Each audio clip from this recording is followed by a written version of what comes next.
One. Good evening, Coaching You For You family. I am Annette Latigue, and I am your host here at Coaching You For You. See us on Facebook at Coaching You For You, as well as at What Trenton Really Makes, and see us on YouTube. Hit the like, subscribe, and share. This is one time, as you guys are aware, that we want you to put our business in the street. Tonight, I have a phenomenal guest, Rick Creech. He's going to share his story of experience, strength, and hope. Rick, you're on. Good evening, everybody. First and foremost, I want to thank God for everything. He's my first, He's my last, He's my everything. So I thank God for allowing me another day to get it right with Him. And I want to thank you, Miss Latique, for inviting me to this platform. Let me begin by saying that today I love myself. I really do. And I didn't love myself at all. When I was living in Trenton, New Jersey, back about 27, I'm gonna go back about 27 years, where I fell victim to what we call the disease of addiction. I was about 25 years old at the time when I first picked up a drug. It had gotten so bad that I had nowhere to go. I burned down all my bridges. I was beaten, broken, and spiritually dead.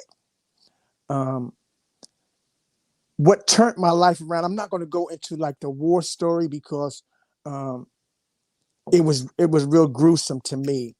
And the day that I decided to get clean, I was in an abandoned building at the time, and I was laying on the floor in a fetal position, and I didn't know what to do. And I said those three powerful words: God, help me. Yes. I didn't understand that He would help me right then, because about 2 minutes after I said that powerful prayer, a guy came in the abandoned building and asked me to walk down to a place called Detox so he can visit his girlfriend. And I was still obsessed with the drugs and wanted one more. I was so obsessed, I asked my friend, did he have $5 to give me so I can get high one more time? So what happened was, he said, listen, man, if you get up and come with me down to Detox and visit my girlfriend before visiting hours are over, I'll get you high when we get back. Mm. Now, this particular day, it was October the 3rd of 1993. It was 1:30 in the afternoon, and I got up off that floor. Mind you that I was in a fetal position. And I know today that when you're in position, a humble position, that's when God hears your prayer and your cry. So I got up and we went down to this place called Detox, and all of these people were in this building. And I didn't know at the time what it was. It was a program for people who was on drugs. Mm. And I went in and I seen a guy standing up there. He was sharing his experience about how the drugs took him to his lowest point. Mm-hmm. And he told everybody that he had 3 years clean. And I leaned over to my friend and told my friend that he's lying. He don't have 3 years. We got high the other day. Now, this is how the drug took me, right? Time Mm-hmm. fly when I was getting high. Well, actually low. And after the only thing that I really heard in the meeting was, if you use, you'll die. This is what he said in the meeting, amongst other things that I couldn't hear because I didn't want to hear. Even though I wanted to hear, I couldn't hear, if you understand what I mean. That was the only thing that God allowed me to hear. If I use, I'll die. Let me ask you a question. Okay. What what made you, or what drove you, or what pushed you to start using drugs? Okay. That's a good question. Um, Back when I was small, about 7 years old, 6 or 7, it Mm-hmm. didn't start with the drugs. Mm-hmm. It started with me stealing. I was on the steps because when we went outside, we can only stay on the steps. Right. And my mother always said, "You can go outside, but stay on the steps." I And think when that she, was a rule for most families yeah, in the yeah, it neighborhood. was absolutely. Yeah. And so when she finally let us off the steps, because I was watching these two guys run up and down the street collecting character defects, they looked attractive to me. So I wanted to get Mm. off the steps and do what they did. Okay. And association brings on simulation. The people you hang with are the people you become. You need to say that again, because when I speak to, and thank you for sharing that, when I speak to recovery, recovery isn't about drugs. Absolutely. Recovery is about dealing with the things that hurt you Right. and the things that drove you to them. Right.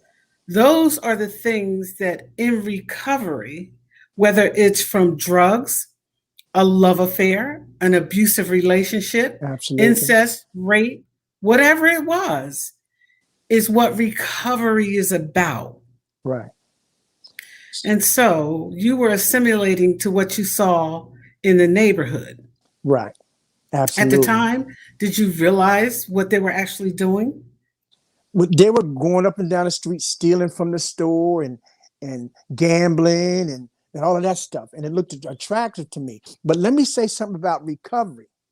Mm-hmm. Recovery, the definition for recovery is to get back that which was lost, Mm-hmm. or to get back that which you have to regain what was lost. And if I lost something, I need to know what it is that I lost. Okay. I'm going to tell you how I lost it, but I have to tell you this intricate part right here, because when I finally got off the steps, my safe haven was the steps.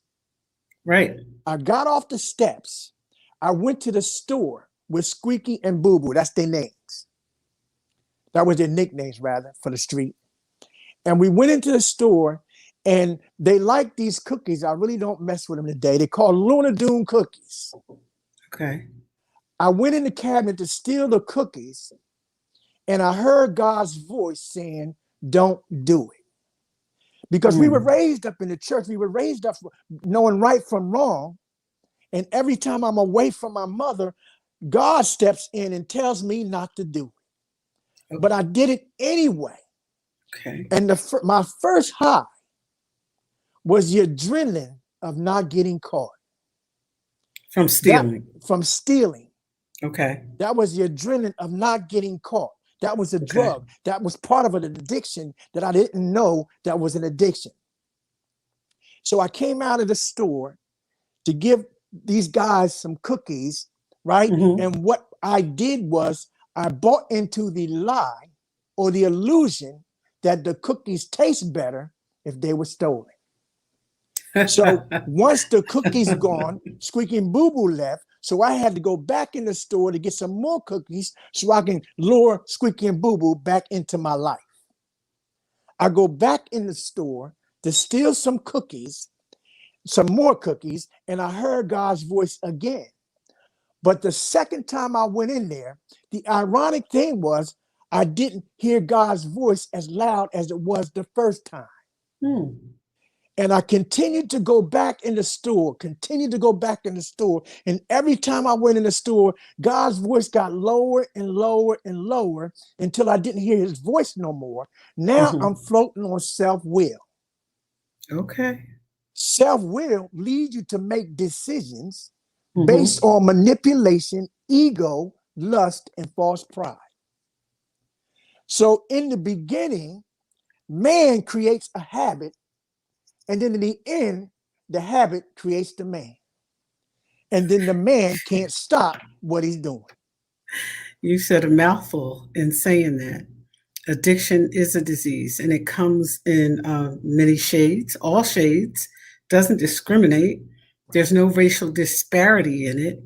It impacts everybody once they become involved. Right, If the absolutely. disease of addiction is present in you, and let's talk about that for a minute because I think this is important. The disease of addiction can be genetic, and most people who have not experienced, you know, the life that you did in the street, doing what you were doing at that time, don't really understand. Oh, you can stop if you want. Oh, Right. you don't have to do that. And what people don't realize is one is too many, And a and a thousand thousand is never is enough. never enough. Mm-hmm. And I think that's important. That's an important part of the message here about your story Mm-hmm. and how you got addicted and what you started doing. It started with theft. It moved to what? It moved from theft to gambling, And from gambling to from gambling to drinking, from the, drinking to smoking weed. They call it the gateway drug, the gateway drug. the weed, right? And from weed to start sniffing cocaine, dope. Then I started shooting dope. Okay. And that took me on a downhill journey that I didn't know how to get out. See, what people don't understand, everybody is an addict. To Everybody some has degree, about to some something. degree about About something. something. You can That's right. have a chicken wing problem, that's an addiction. You can have a Right. shoe shopping problem, that's an addiction. Hmm. Whatever your addiction is, it takes you further than you want to go and keep you longer than you want to stay. So I understand how this disease had took me far, far away from God. And That's what and it. not just that. I'm Mhm. sorry. Go ahead. Not just that. The disease of addiction can be chaotic behavior. Absolutely. It can be unhealthy behavior. It can be bullying behavior. The disease of addiction is about the addiction itself. And when we Absolutely. talk about recovery, we talk about recovering from the things that hurt us and the things that we lost. Right. Sometimes in childhood, it's incest. Sometimes it's rape. Sometimes it's abusive parents, an abusive father, mother, siblings. It Absolutely. could be any number of things. But most people who don't understand the disease of addiction, some people are addicted to,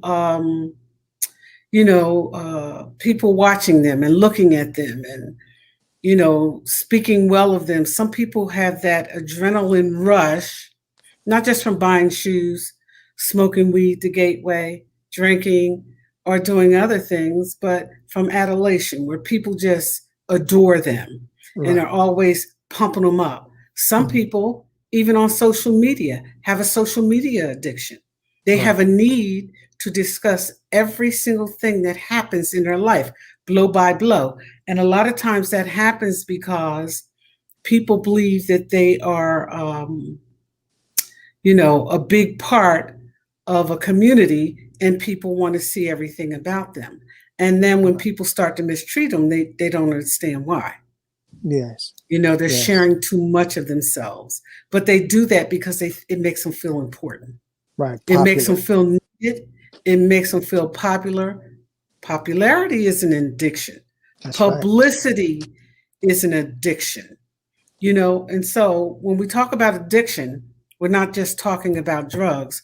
we're talking about the disease of addiction. Right, absolutely. And there's a lot of addictions. There's self-centeredness. Self-centeredness is the core of the Mm-hmm. disease, right? A liar, a cheater, an emotional manipulator, a thief, Narcissist. narcissist, Yeah. hoeing, Mm-hmm. insensitive, inconsiderate, selfish, greedy, a gossiper, intolerant, a procrastinator, Stepping on some lazy, toes, Rick. Stepping on some toes. Go ahead with it. It's okay. Come a on with it. caretaker. A caretaker an addiction, which One of the means that worst, one of the actually. worst. Because let me tell you about a caretaker. A caretaker is someone who does something for someone that really Mm-hmm. don't want to do it, but do it because of popularity. And once they do it, they become a victim of themselves, giving themselves a reason to be angry because they gave away their whatever it Time. was, their time, their Time, energy. energy, money, Right, the support, and it wasn't given back in right. return. They living off a And deficit, yes, right? The deficit, deficit, right? Because you give deficit. away You can what you're see it. supposed to keep, right? Angry You, people, right, and you have criticizing people all the right, time, taking other people's judgmental, inventory, judging absolutely, them, and not looking at themselves. The most difficult vision to see is the one in the mirror. absolutely. See, The that's the most thing about it. difficult. I've never seen me. You never Okay. seen you. I just Yes. see a reflection of me in the mirror, not Hmm. understanding that you can tell me about me better than I can tell me about me because you see me. I can't see me. Most Understand? times, yeah. Most So times. let's explain that a little bit better. Most times, when people, especially people who are very critical, Hmm. people who are very judgmental, people who take the inventory of others, people who are, uh, an expert in everything. Right. Disclaimer here, and it's something that we do at Coaching You For You on every podcast. I don't know everything. I have tons of experience in life. My resume speaks well for me, but it is the experience, strength, and hope that I have in my experiences that I share. I don't know everything. What doesn't apply, let it fly. Absolutely. And another thing is that when we share, people a lot of people say I share my experience, strength, and hope, but that's not what we share. We share our experience that will strengthen other people's hope Right. because they see it. Because God speaks through people, and usually He'll speak through somebody you think you don't like to have your solution. So it's good to be open minded, which is a spiritual principle that Hmm. allows people to come into my life and be a power greater than myself. Let's take a break here for a minute. Okay. I want to, shout out a few people. I want to start with the Ingram Kingdom Mobile Kitchen and say thanks for doing a great job.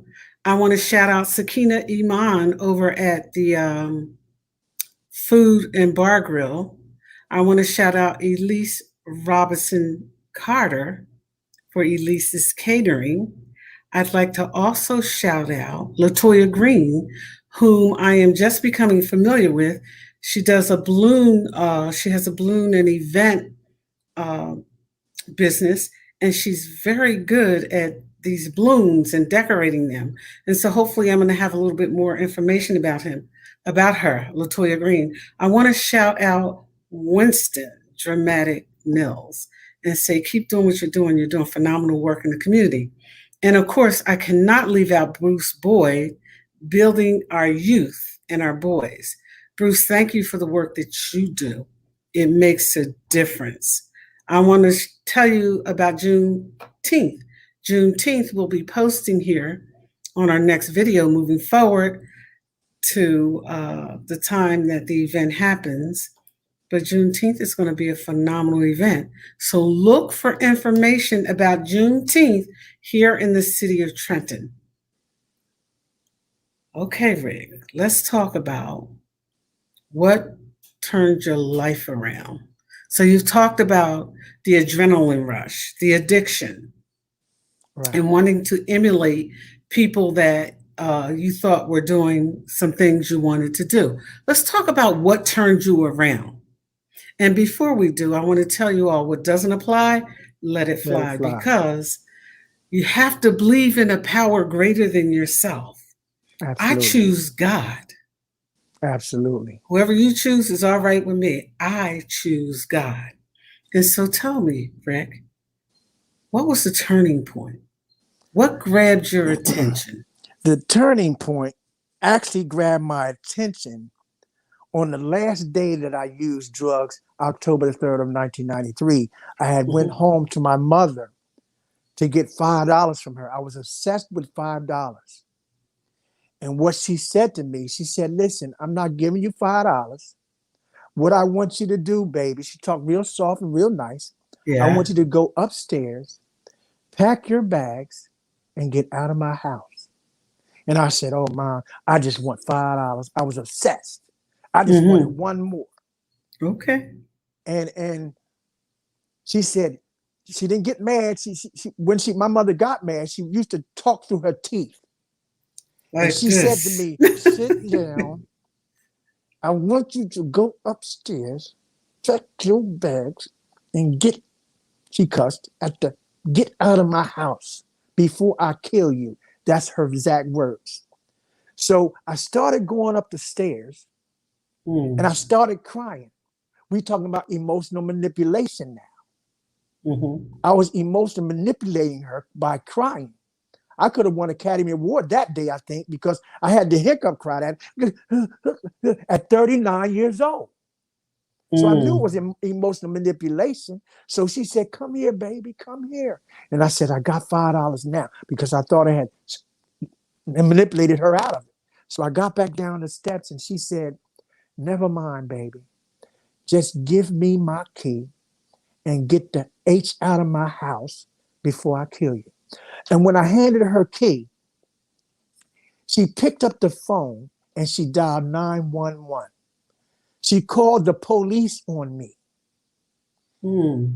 And I dashed out of the house because I had warrants and I didn't want to go to jail. And if I had to go to jail, I wanted to get one more before I went. Okay. And so I dashed out the house. And the ironic thing was, I can remember this like it was yesterday. She was every name in the book. I called my mom out of her name. She didn't hear me because she probably would have followed me and beat me down. You know what I mean? But she was every name in the book in my head. Okay. And that's when I went around to that abandoned building and laid on the floor and I called on God. God help me. That was my turning point. I didn't know then that He had helped me with that cry because I was in a fetal position, the most humble Hmm. position you can be in, because I Hmm. knew about God. Because my mother used to take us to church early Sunday morning, and it seemed like Tuesday afternoon when we got out. And I say to myself, I ain't going to church no more when I get older. And that's what happened. That took me off the road towards God and took me on the road to destruction. I was going towards the very things that would kill me rather than going Hmm. to the road that would make me stronger and more deeper into God. Hmm. So I went down to detox, and that was the thing that saved my life because at the end of the detox, everybody had left out of the building except for the guy that was sharing. And he told me, Hmm. he said, you can go and ask the guy, could you go to detox and you can get clean? So I Mm. went in there and asked him, and it was a Friday. I never forget the day, the time, and the year. Mm. October the 3rd, 1993. It was a Friday at 1:30 in the afternoon. And I went in to ask him, I said, Mr. R, they said that I could come in here and ask you to let me go upstairs to detox because I want to get clean. And he Mm. said to me, listen, son, we don't have no more beds. Come back Monday and I'll be able to help you. Then I Mm. pointed to them. I said, but they said if I use, I'll die. And Mm. God allowed those sentences, that one sentence to resonate in my spirit. I didn't want to go nowhere. So I went back in there where everybody was fellowshipping. Everybody started leaving out. And I stayed in that chair. God told me not to move. So I didn't move out of that chair. And once everybody had left, about 5 minutes later, the guy that told me to come back Monday, he came in and locked the doors up. So he asked me, he said, I thought I told you to come back Monday. And I said to him, if you want me to leave, call the police. So he said to me, he said, you wait right there. And it scared me because my heart almost came out of my shirt. And I said to myself, I ain't using no more. I'm going to jail. So about 5 minutes later, he came back and said, listen, I see you serious. Go upstairs. They have a bed for you. I've been clean ever since. Now I'm in the process of well, I'm a licensed ordained minister now because I call myself God's servant. My name is Rick, and I'm a licensed ordained minister, but I call myself God's servant because once God gives you a gift, you have to use it on his behalf so he can continue to allow you to be his servant. It's like God sits at your table and you're a waiter. You want to wait on God. So you sit at his table and he tells you what he wants on his menu, not yours. So once he tells me what he wants on the menu, I go and do it.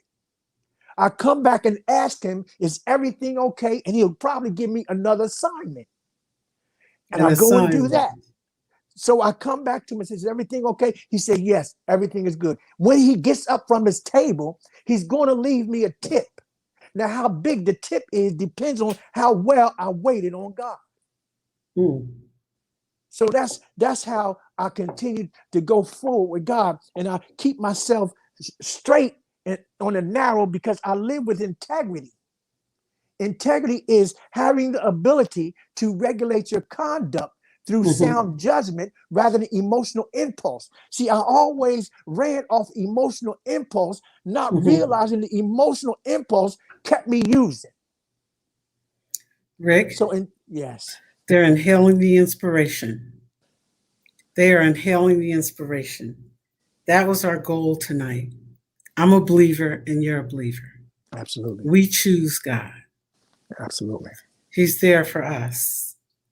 And so I want to thank you for coming on tonight. I want to have you back again because you have a whole lot more to talk about. absolutely, You know, the traits that you've honed in on and developed as a result of being given a second chance at this thing called life. absolutely. See, let me say this. I don't live life on life terms anymore. Living life on life terms is easy. What I do is live life on God's terms. Once I start living life on God's terms, I start to love people because that's what God wants. Thank you for letting me share. That's phenomenal. And see, life on life's terms, the terms don't change, you do. That's right. And that was a part of our caption tonight. The terms don't change, you do. Hey, Coaching You For You family, see us at Coaching You For You on Facebook and on YouTube. Catch us here every Wednesday at 8:05 live. We've got something to tell you. Rick, I want to thank you for sharing your experience and offering the opportunity for somebody to gain strength and hope from your Yes. story. Thank you. Having been Thank you. addicted, having gone through what you went through with your mom, coming to the realization that your help was in one spot, and that was before God in a humble position. Absolutely. I So I want want to to thank thank, you for inviting me. absolutely. I'll have you back again. There's so much more we can talk about. I reached out to Rick. He was suggested to me. I reached out to him and he said, absolutely. I'd love to come on. So I appreciate your time, energy, and effort. We are here at Coaching You For You. If I can leave you with anything, and we will both, Rick and I, leave you with one statement, a very simple one, just one. I want to tell you to trust yourself in the process and trust God. Absolutely. Trust your higher power. I choose God. Rick, what's yours?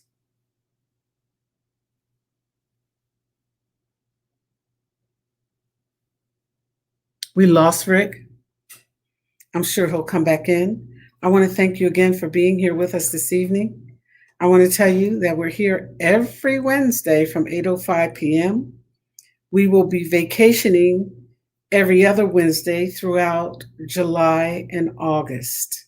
But thank you for joining us. If you're interested in being on the show, you can reach us at coachingyou4you at gmail.com. You can also see us at New Pod City, Trenton Waves, Frank Sesso. Thank you for the opportunity. Have a good night, and thank you for joining us. It works when you work it.